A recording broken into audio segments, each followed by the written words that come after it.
Hello and welcome along to Doctor Who Debrief, the Christmas special.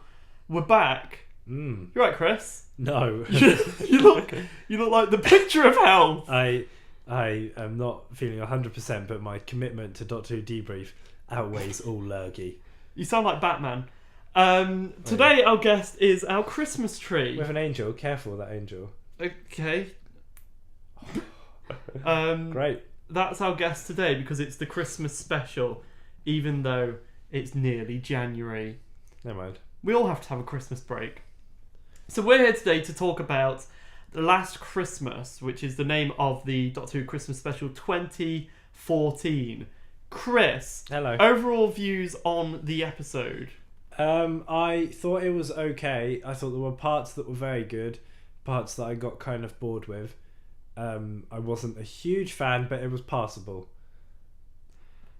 I don't know. That's like the most passive-aggressive Doctor Who debrief kind of comment ever. I'm very middle of the line. Passable? What does that even mean? It was fine. It was fine. It was fine. It was a okay. nice bit of Christmas viewing. Got the family together, most of them. Sat and watched the programme. It was fine. It did the job. But it wasn't like, to me, it wasn't, excellent. But it was okay. It wasn't outstanding. No, what did you think? Okay, I made notes. Right. Because it was that good. My first point on this episode was Nick Frost as Santa. Yeah. Yes! Is what I've written. Nick Frost as Santa was the good? highlight. So good. So good. And I love the elves as well. The elves were really good. It was very... Actually, I think Santa was underused. I thought he'd be in it a lot more. No, I think it was spot on. Oh, okay. Because otherwise it would have been too much Christmas. It was just a nice kind of subtle touch. Yeah. I really liked the dynamics between the Doctor and Santa. And I think that's what Robin Hood should have been. Right. I feel like it was an improved version of the Robin Hood rivalry. Yeah, the robots one. So from episode 2 of series 8. It's so sad that I know that off the top of my head. We've been doing this for too long. It's daft, whole season. He was, Nick Frost was real standout. So good. I think I wanted more because the way they were advertising it was very like, Santa Claus, who you gonna call? Ho ho ho, he been a good boy, all that stuff. And I was like, I kind of wanted that to be the spine of the episode. But I loved the way they played with ambiguousness as to whether he was real or not. Yeah. Because obviously Doctor Who's a children's programme. For kids. And you want to avoid so any good. kind of... Yeah, that was... I liked the Santa Clausness. I loved how sassy he was. The banter between him and the Doctor. Yeah. I loved how he was kind of not perceived as a magic character. So he was like on the phone doing like business calls going, deliver to the East Coast now, we need to get that done. He wasn't all like magic and fairy dust. But which suited Nick Frost as an actor as well. And I liked the kind of Easter banter that he was having with the Doctor. Yeah. The kind of like it's an insult. Loved that. Yeah, that was Nick Frost was the standout portion of the episode for me. Definitely. He stole every scene he was in. So he just, an incredible actor. Yeah. Let's talk about the dream crabs. Right. The creatures of the episode. Dream crabs, I kind of laughed at the name initially. Yeah. Does sound like something you should go to your GP about if you've got dream crabs. Doesn't it? It sounds like you should contact all your previous dream partners and maybe get those looked at. Yeah. So the thing that they did was they landed on you. Yep. And put you in a dream. While drinking your brain. Yeah, like for a straw. Right, so they wrapped around your head. I thought it was made illegal to have face-sitting in UK sci-fi earlier this year. So that kind of took me by surprise. Yeah. When they put that in. Especially after you went to the protest on it. Really not. Didn't do that. Did you like them as bad guys, as villains? Not even as villains, just like the monster of the week. Yeah, I thought it was okay. It wasn't like, such an amazing concept for a creature. It's a blue thing that wraps around your face.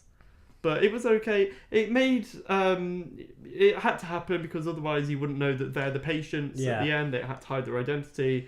And it was quite scary that it turns you sort of emotionless. It's kind of the Cyberman effect, as it were. Although I feel like if you were trapped on a base with these creatures, and everyone was like, "Don't think about this," and then they're just having like conversations about it, and it's like, of course that's not going to go well, you know. But I don't know. I mean, I think it was an okay villain. Like, it wasn't the best Christmas special there's ever been, but I thought it was setting it in that location as well, kind of, you know, North Pole, very very remote, is a nice way to do it, because quite often the Christmas specials are so and so's invading London and this is happening and Big Ben's got a hole in it and all that stuff. They were fine. Passable. Passable. What was your highlight of the episode? Aside from Nick Frost as Santa, because we've kind of already discussed that. Yeah. What are my other highlights? I mean, I think there were some cool references in there. I like them talking about Alien and doing a yippee-ki-yay and stuff like that, because we don't really get a lot of that, you know. Like, it was good to reference some kind of Christmas stuff and snowy stuff. I liked that. It was clever. But I think the highlight for me was Nick Frost. Was Nick Frost? Nick Frost just blew it out of the water. Okay. What's yours? My highlight was the story. I thought the story was so good for the length of time that, what was it, an hour? Yeah, an hour long. Like, it was so good. So good. So, particular highlights of the story. Dream Layers. Yeah, but... was a good concept. It's been done before, though. It has, no, Inception. Well, it was done so in Doctor Who as well, wasn't it? Like, you just think... It was okay, but I found it a bit annoying how they just got out of every situation with, like, we're dreaming, it's Santa! Ooh! I really liked it. Right. I really liked the Dream Layers. Although someone who I spoke to about it said that they it was getting towards the end of the evening, they'd had a few eggnogs. Yeah. And it was really confusing when you were a little bit tipsy. Yeah, I can imagine. So, yeah. I also liked Clara, Doctor and Danny, the dynamics of them. I felt like it was kind of... It was the reward for the whole of season 8. Yeah. It was all kind of tied up. And although it was tied up very quickly, I thought they'd string that out into the start of season 9 maybe, rather than be like, by the way, Danny died, didn't find Gallifrey, lol. You know? Over it, move on. Danny's going to be back in it, isn't he? Surely he will. Because they've got to address finding his great-great-great-grandson or something. So that's not over. But I thought that was just a nice kind of reward for the people who'd watched season 8. Yeah, I guess. Did you like the scene that was set in Danny or Clara's house at Christmas where he was dressed up as Santa? Yes. Okay, I didn't. Why? Because it was fine, but it was just so long. And I mean, the chalkboard thing was really creepy and kind of harkens back to older episodes. But I just thought it was so long of like, oh, I'm looking at this board. Oh, it says dying. Oh, come down for presents, Clara. Like, I just wasn't... So you thought they would have strung that out longer, but the scene was too long? No, I thought it was too long, and I thought it should have been shorter. Right. And I found it weird how, in some dreams, it was always happy and light, and then it turns out most of what they were dreaming was a dream, and it wasn't always happy and light. So I didn't really, that was a conflict. I guess. Yeah, I can see where you're coming from. Because the whole thing was like, they suck your brain and make you feel great, and you're on like painkillers or whatever. But then. Actually, there were like 4 or 5 layers of dream where it wasn't great and they weren't on painkillers. Wasn't great, was it? It wasn't great. It was, it was fine. It was passable. It's passable. But no, I really liked the Danny Clara. I just think Clara really, contributed. Yeah. Which she sometimes doesn't. Yeah. So that was quite nice. And I don't know, it just got me in the feels. Did you think she was going to go at the end? Yes. Yeah, I thought that bit was really well done actually, where she was all old. I was actually really keen for her to die kind of old and alone. Yeah. Because all the other companions, all the other companions have had like not the most ideal ending, but they've all ended up happy in the end. Whereas I think it would have been nice to have a companion leave with sort of filled with loneliness and regret. Yeah. Which is quite dark, but there's something it won't happen. Dramatically enriching about that idea, isn't there? But it's good that they played on the rumours that Clara is leaving. Yeah. I thought that was quite kind of fun. Wondered whether she hadn't made her mind up, so they filmed the 2 bits. I don't think they can film the season over an actress going, no, maybe I'll take but the I mean, I think they might have filmed that scene at the end. Right, yeah. And because you don't know when they film it, I don't really know. It's interesting. But I wonder whether she was still kind of negotiating or however it works. Who knows? But it was, that bit was very sweet. I quite like that. And when he saw her and she was all old and he was like, you just always look the same. That was so touching. I love that. This is... I think this was the episode where I really felt like connected to the Doctor, which I didn't, Definitely. which I haven't in other series, in the 8th season. But he really came across well in this, and actually is a bit more kind of scatterbrained and a bit more kind of bonkers, which I more like. doctory. Yeah, than he perhaps has been, and less kind of arseholey. Well, he has been a bit of an arsehole, hasn't he? Well, I think he's been passable. The other thing that I liked about the story was the character mix. Yeah. And how they turned out to be different people from all over the place. Yeah. I just thought there was a really good mix of solid characters. The Northern Shona took a particular shine to. And a bit in where the lady woke up and she was actually in a wheelchair. That was really nice. I liked that. Powerful stuff. Lowlights. What didn't you like about the episode? I have a feeling you're going to have more to say about this. Well, I've said a few already. I found some of the CGI a bit ropey when they were on the sleigh. The horse reindeer things in the sky. Really not. Kind of broke me out of the zone a little bit. What other lowlights were there? I think I did get sick of this kind of dream layer thing. Like it was cool, but then it was cool when they did it again, and then it was like, oh, and here we go again, and here we go, and it was just like, oh. But I think the good did outweigh the bad. Passable, wasn't it? Really. I'm always coming up to a better than average. What was your low light? My low lights. Well, I had two. Yeah. One was the dream crab. Right. Its weakness is don't think. It's kind of like, okay, so Weeping Angel's weakness, don't blink. Yeah. The robot things from Deep Breath, don't breathe. Yeah. How do we stop this one from chasing us? Don't think about it. Don't think. Yeah. It's like, kind of done.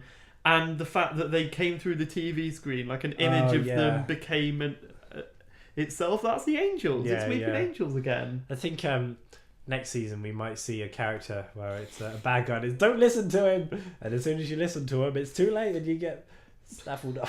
Put your headphones on. They won't be able to get you. Listen to Wham. Don't smell it. Put clothes pegs on your nose. It'll take you. Clothes pegs on your nose. Hello. The other thing that I didn't like was they had such a good opportunity. Yeah. When all the people woke up and the Doctor was like, "Oh, you might be from different places. Yeah. Time or space," and then they were all just from modern England. There was so much scope. Yeah. For something really good, like a Victorian lady, or this was my imagination running away from me. I would have really, really liked it if they woke up and they were all Time Lords. Okay. And that led into season 9 of the Time Lords coming back. That's my imagination getting carried away because, anywhere in time and space, I thought maybe they're Time Lords. That could be a connection to Gallifrey. So that would have been such a good setup, and I would have been just so keen for season 9. I would have been sitting there like, but they didn't do it. Instead, it was works at a shop, forgive Dave, throws paraffin, all good. I often wake up after a dream finding that I can forgive Dave. Poor Dave, he gets a lot of slack. Yeah, but we all forgive him. He shouldn't have done the bad thing, really, should he? So that was they were my two lowlights. Yeah. Let's finish, as always, with the Hoology. Oh, goodness gracious. Did you forget about the Hoology? It's our finest hour. I mean, I guess the Hoology goes to the older bloke who dies, because he was the only one who died. Funnily enough, read what I've written for Hoology. Generic man. What was his name? You could tell he was going to die when there was. What was his character? You put your hand on my leg. Probably a bad one then. Mild sexual harassment. Kill him off. Get rid of him. So the generic man didn't really contribute anything. Yeah. And then when I watched the episode the second time round and I saw him in it at the start, I was like, who's he? what, I don't remember him in the episode at all. But our Hoology goes to him, I guess. Watching that episode twice as well made you realise how many times they were like, are you dreaming? Is this a dream? It's really obvious. Who's dreaming? Watch it again. If you've not seen it the second time, watch it again and you will realise that it's actually not that subtle. It's not actually like like the I mean, it's Inception. it's one of those things, isn't it? Where if you don't know it's coming, it's like, oh, that's crazy. But now we've seen that episode and we watched it. Like we just watched it back again. So easy to spot. So easy, and like all the kind of smash cuts when they get attacked by the crab things, and you know that they haven't actually survived. Going back on it, dead easy to spot. So there you go. That was our debrief on the episode. Yeah, passable. Just need Leonardo DiCaprio as the Doctor, and we've got ourselves a lawsuit. I don't get that. Off of Inception. Oh, I see. I'm with you. Yeah, good one, Rob. Good joke. We'll finish on that. So Doctor Who Debrief will be back for Series 9?